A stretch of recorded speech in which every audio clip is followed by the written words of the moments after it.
오늘의 설교 제목을 14절 중반쯤에 있는 말씀을 중심으로 우리가 그의 영광을 보니 라고 정했습니다.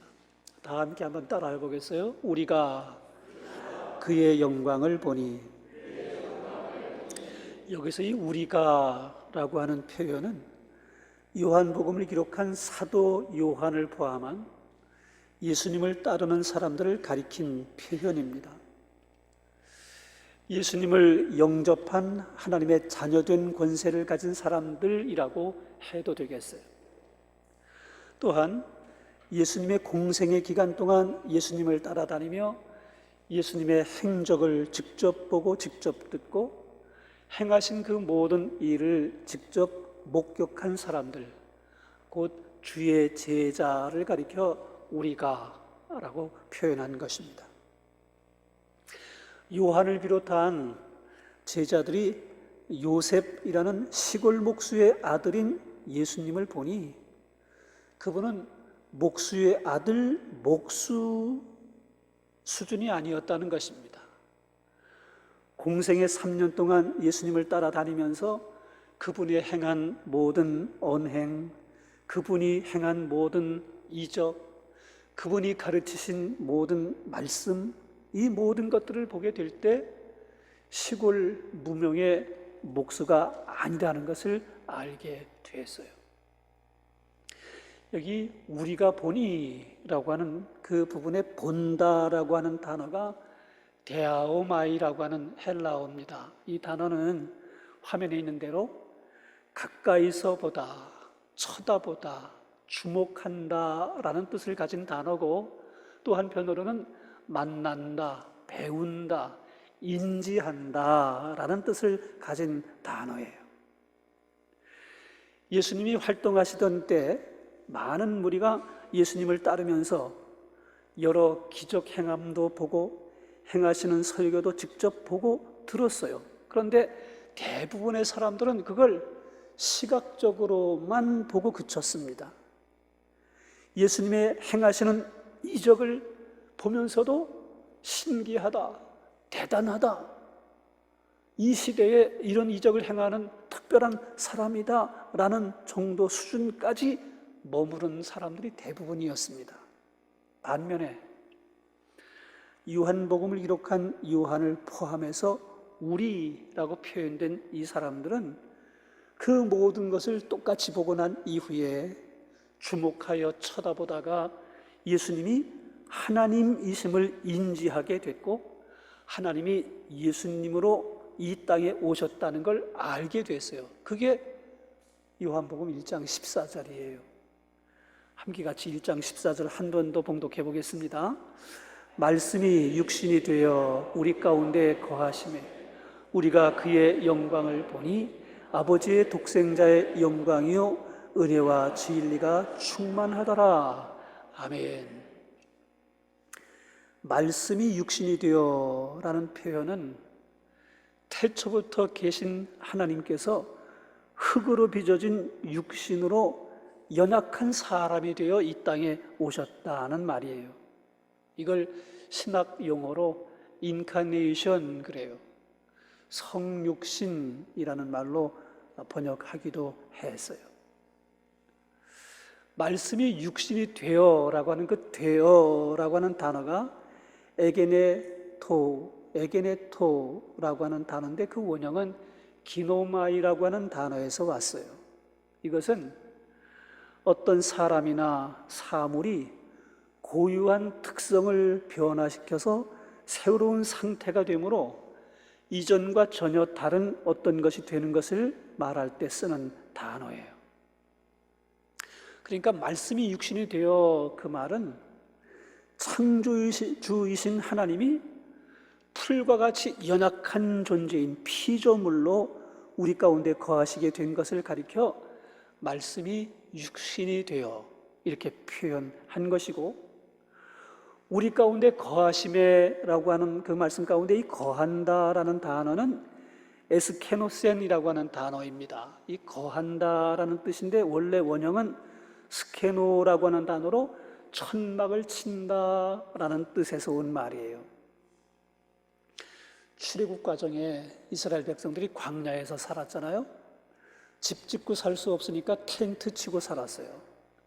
그 텐트 치고 살 때 진영 바깥에 따로 하나 텐트를 쳤어요. 그 텐트를 가리켜 회막이라고 이름을 붙였고, 모세가 기도하러 갈 때, 하나님 만날 때 그 회막에 나가서 하나님 앞에 기도했어요.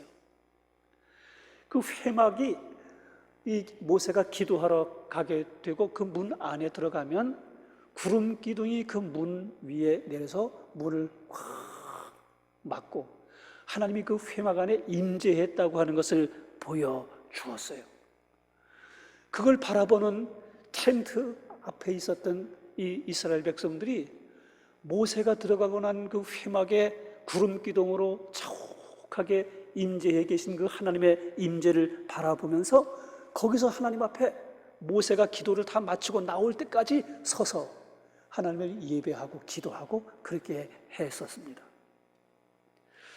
말씀이 육신이 되어 우리 가운데 거한다라고 하는 이 말씀을 하게 될 때에 출애굽 과정에서 있었던 이 회막에 임재했던, 천막을 친 그 자리에 하나님께서 임재했던 그것과 연결지어서 이 말씀을 하고 있는 거예요.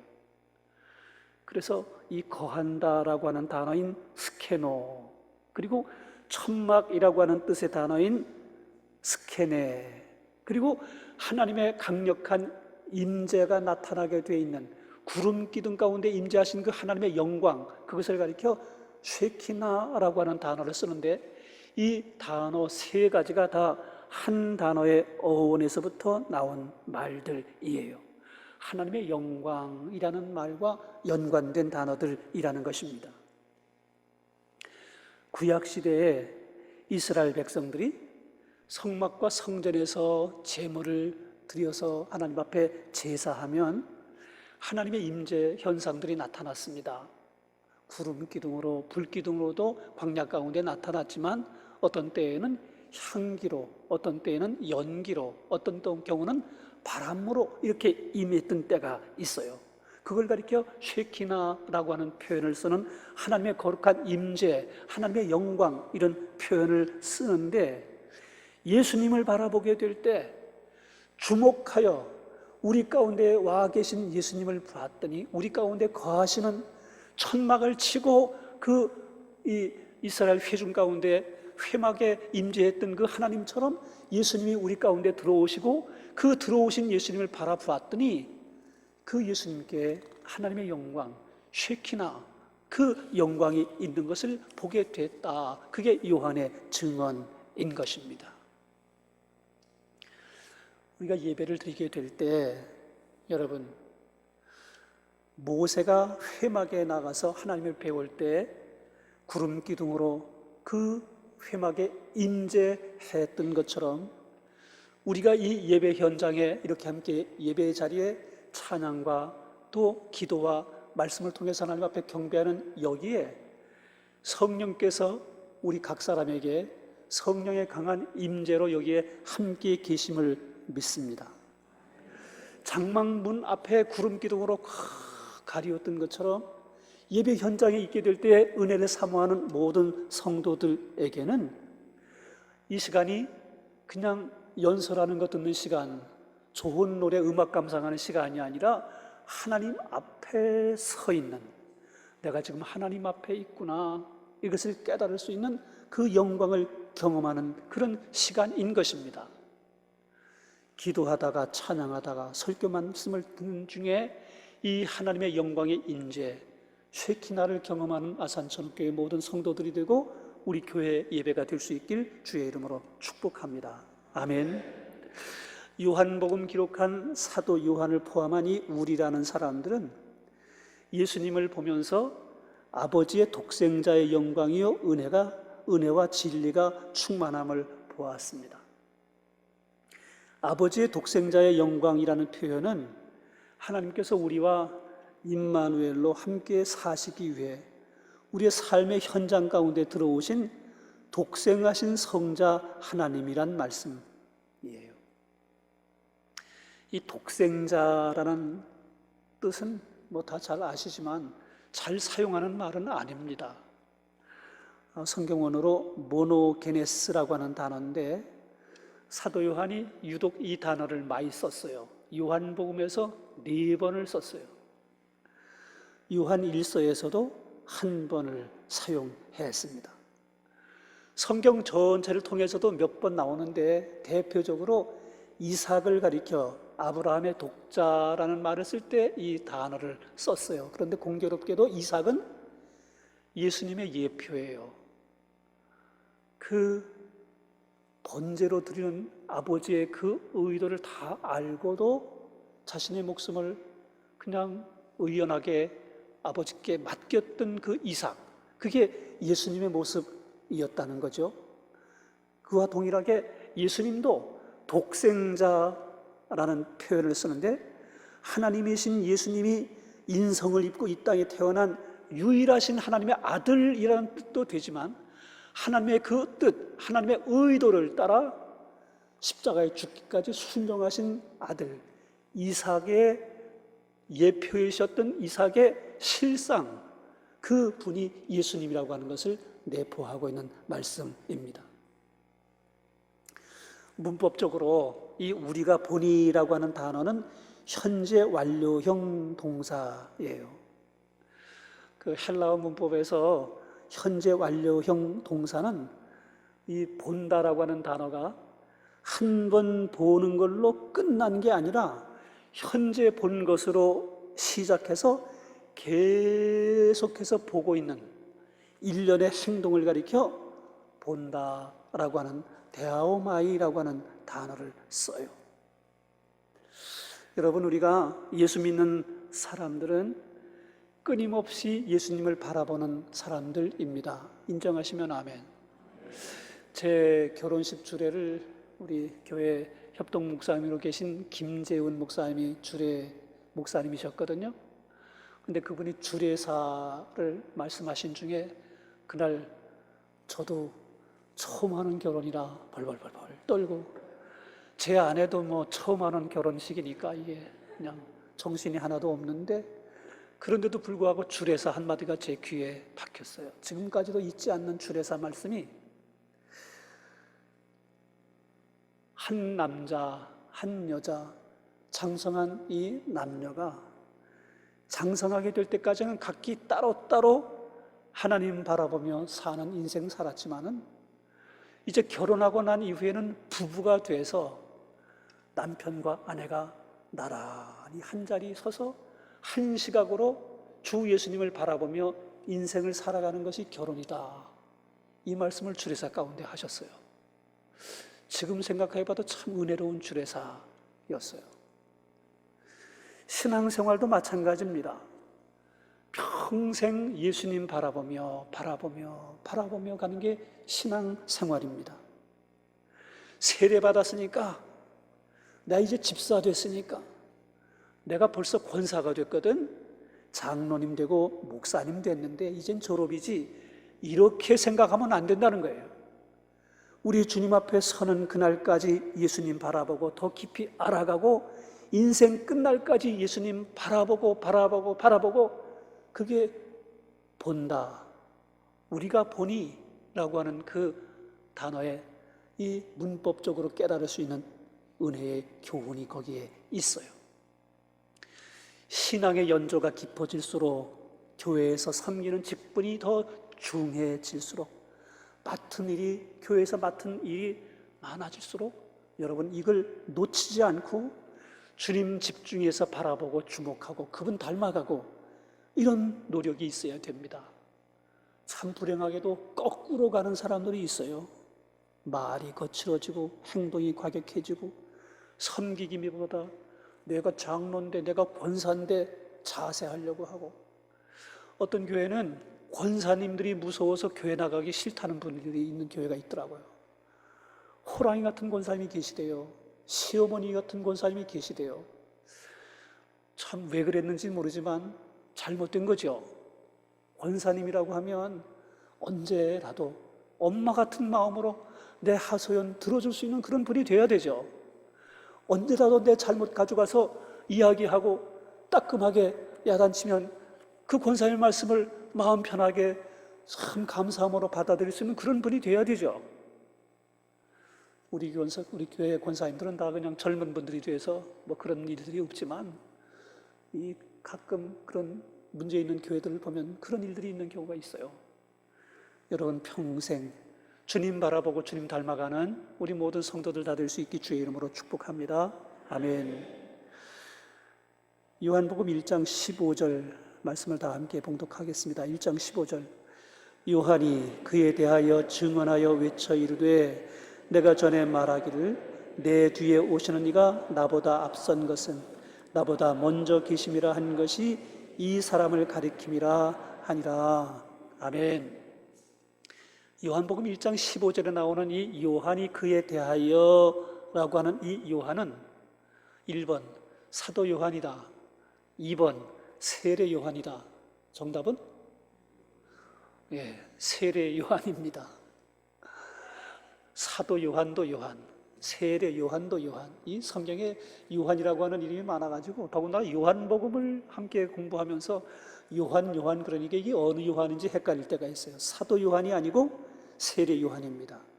세례 요한이 예수님께 대하여 증언한 내용이 15절이에요. 내 뒤에 오시는 이가 나보다 앞선 것은 나보다 먼저 계심이라. 세례 요한은 예수님을 요단강에서 세례 줄 때 처음 만났어요. 이 장면을 소상하게 기록한 말씀이 요한복음 1장 29절로 34절입니다. 함께 한번 화면 보고 확인해 보지요. 함께 봉독해 봅니다. 이튿날 요한이 예수께서 자기에게 나아오심을 보고 이르되 보라, 세상 죄를 지고 가는 하나님의 어린 양이로다. 내가 전에 말하기를 내 뒤에 오는 사람이 있는데 나보다 앞선 것은 그가 나보다 먼저 계심이라 한 것이 이 사람을 가리킴이라. 나도 그를 알지 못하였으나 이스라엘에 나타내려 함이라 하니라. 요한이 또 증언하여 이르되 내가 보매 성령이 비둘기같이 하늘로부터 내려와서 그 위에 머물렀더라. 나도 그를 알지 못하였으나 나를 보내어 물로 세례를 베풀라 하신 그 이가 나에게 말씀하시되 성령이 내려서 누구 위에든지 머무는 것을 보거든 그가 곧 성령으로 세례를 베푸시는 이인 줄 알라 하셨기에 내가 보고 그가 하나님의 아들이심을 증언하였노라 하니라. 아멘. 나도 그를 알지 못하였다는 내용이 두 번이나 반복해서 나옵니다. 세례 요한은 예수님을 요단강에서 처음 만났고 그때까지 예수님이 하나님의 아들이심을 알지 못했다가 자기에게 나아오심을 보고 그리고 세례를 주면서 성령이 비둘기같이 하늘로부터 내려와서 그 위에 머무르는 것을 보고 난 이후에 예수가 하나님의 아들이심을 알게 되었고 세상 죄를 지고 가는 어린 양이라고 하는 것을 알게 돼서 그걸 증언한다라고 기록한 것입니다. 예수님은 세례 요한보다 젊었고 사역도 늦게 시작했어요. 그런데 세례 요한은 예수님에 대해서 나보다 앞선 분 이렇게 증언했습니다. 예수님이 태초부터 계신 선재하시는 하나님의 아들인 것을 증언한 것입니다. 과거에도 계셨고 현재에도 계시고 미래에도 항상 계시는 시간을 초월해서 계시는 분이 예수님이십니다. 시간과 공간의 제한을 받는 우리로서는 이걸 이해할 수 없어요. 참 어려운 그런 내용이에요.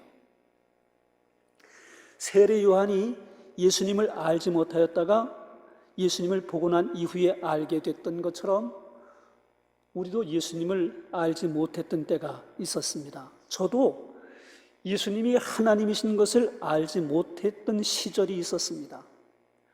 하나님은 하나님이시고 예수님은 예수님이시지, 예수님이 하나님이시고 예수님이 하나님의 아들도 되시고 또 예수님이 하나님이시다, 이게 도대체 무슨 말이냐, 이게 알 수 없는 말이었어요.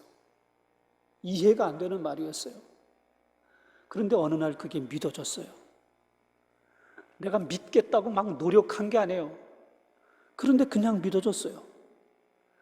만물을 창조하신 하나님의 그 능력과 그 광대하심이 다 인정되는 시간이 있더라고요. 그 이후에는 예수님이 하나님이시고 그 아들이시고 그 예수님이 우리의 구원자가 되셨다고 하는 이 모든 내용들이 그냥 순전하게 믿어지게 됐어요. 여러분 어떠세요? 아직도 좀 헤매고 계신 이런 분들 계시지 않나요? 어느 날 이 모든 내용들이 하나님의 놀라운 신비로구나, 영적 신비로구나, 이것을 깨닫게 되고 인정하게 되고 온전하게 믿음으로 받아들이게 되는 때가 있더라고요. 여기 계시는 모든 분들이 이 은혜 안에 이미 들어온 분들인 줄로 믿습니다. 아멘. 다시 성경으로 돌아가서 1장 16절로 18절을 함께 봉독하겠습니다. 16절. 우리가 다 그의 충만한 데서 받으니 은혜 위에 은혜로라. 율법은 모세로 말미암아 주어진 것이요 은혜와 진리는 예수 그리스도로 말미암아 온 것이라. 본래 하나님을 본 사람이 없으되 아버지 품속에 있는 독생하신 하나님이 나타내셨느니라. 아멘. 은혜 위에 은혜라고 하는 표현은 해변에 파도가 끊임없이 밀려오고 하는 것을 연상하게 하는 말씀이에요. 은혜 위에 은혜라는 이 원어가 카리스 안티카리스라고 하는 단어인데 은혜에 이어서 또 은혜가 임한다, 그런 뜻이에요. 은혜로운 교회는 은혜로운 사건과 은혜로운 감동의 연속입니다. 은혜의 선순환이라고 하겠어요. 반면에 시끄럽고 복잡한 사람들이 모인 곳에는 끊임없이 갈등과 분쟁의 연속입니다. 악순환이라고 하겠습니다. 신실한 믿음의 삶을 사는 그리스도인들에게는 끊임없이 밀려오는 파도처럼 하나님의 은혜가 밀려오고 또 밀려옵니다. 은혜의 그리고 진리의 주님이신 예수님과 동행하기 때문에 그런 결과가 오게 되는 거예요. 물론 가끔 때때로 시련과 고난의 시간이 있기도 해요. 그런데 어떤 시련도 어떤 고난도 넉넉히 감내하고 이겨내는 사람들이 됩니다. 그래서 그 고난조차도 은혜였습니다, 이렇게 고백하는 사람들이 생겨지게 되는 거죠. 여러분과 제가 이런 사람 될 수 있게 주의 이름으로 축복합니다. 아멘. 본래 하나님을 본 사람이 없으되, 이 말씀은 모세의 경우나 이사야의 경우를 보면 이건 좀 맞지 않는 말씀이 아닌가 생각이 됩니다. 모세가 하나님을 만났잖아요. 그것도 대면해서 봤잖아요. 근데 하나님을 본 사람이 없대요. 이사야의 경우도 마찬가지입니다. 이사야 6장에 보면 이사야가 뭐라고 그래요? 화로다 나여 망하게 되었도다. 부정한 사람이 돼서 만군의 왕이신 여호와를 배웠음이로다, 이렇게 고백하잖아요. 여호와를 배웠다, 대면에서 만났다. 모세나 이사야가 그렇게 말했어요. 그 이외에도 하나님을 만난 사람에 대한 기록이 성경에 아주 많이 나와 있지요. 그런데 하나님을 본 사람은 아무도 없다는 거예요. 디모데전서 1장 17절과 디모데전서 6장 16절을 한번 천천히 주목해서 한번 같이 읽어보겠습니다. 영원하신 왕 곧 썩지 아니하고 보이지 아니하고 홀로 하나이신 하나님께 존귀와 영광이 영원 무궁하도록 있을지어다. 16절. 오직 그에게만 죽지 아니함이 있고 가까이 가지 못할 빛에 거하시고 어떤 사람도 보지 못하였고 또 볼 수 없는 이시니 그에게 존귀와 영원한 권능을 돌릴지어다. 아멘. 하나님은 보이지 아니하고 어떤 사람도 보지 못하였고 또 볼 수 없는 분이라는 거예요. 하나님의 현현, 하나님의 나타나심은 알 수 있어요. 그러나 하나님의 본질과 본성에 있어서는 볼 수 없어요. 그걸 볼 수 없는데 예수 그리스도를 통해서 우리에게 하나님의 그 본성과 하나님의 본질을 나타내 보여주셨어요. 그게 본래 하나님을 본 사람이 없으되 아버지 품속에 있는 독생하신 하나님이 나타내셨다라는 바로 이 말씀인 것입니다. 이 나타내셨다라고 하는 단어가 엑세게사토라고 하는 단어인데 신학 용어로 엑세지스라고 하는 단어예요. 엑세지시스라고 하는 단어인데 석의, 주해, 주석 이런 한국말로 번역하는 단어입니다. 예수 그리스도가 하나님의 석의, 곧 그분의 숨겨진 실상에 대한 해설, 주해, 그분을 보여주는 나타냄이라고 하는 것이에요. 그래서 예수님을 알아야, 그래야 하나님을 아는 것입니다. 예수님을 통해서 하나님을 바르게 더 깊이 알아가게 되는 거지요. 보이지 않는 하나님을, 그 아들 그리스도 예수 안에서 하나님을 볼 수 있도록 육신을 입고 이 땅에 오신 분이 예수이시다. 그게 요한이 증언하고 있는 예수님에 관한 정의인 것이에요. 요한복음 1장 1절로부터 18절까지를 요한복음의 서론이라고 그럽니다.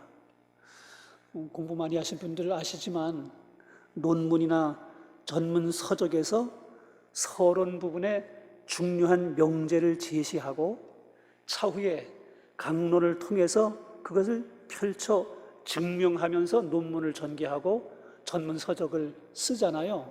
그것처럼 요한도 예수님이 하나님이시다, 이 명제를 서론에서 던져놓고 이제 이후로부터 왜 예수님이 하나님이신지 그 부분에 대해서 계속해서 이제 강론을 펼치게 될 거예요. 요한복음을 우리 함께 공부해 나가는 동안 하나님이신 이 예수님을 더 깊이 알아가고 그분을 더 깊이 바라보고 하나님을 체험하는 저와 여러분 모든 성도들이 다 될 수 있길 주의 이름으로 축복합니다. 아멘. 거룩하신 아버지 하나님, 요한복음 1장 14절로 18절 말씀을 함께 상고했습니다. 성도들의 심령 속에 잘 심겨진 말씀의 씨앗이 되게 하여 주옵소서.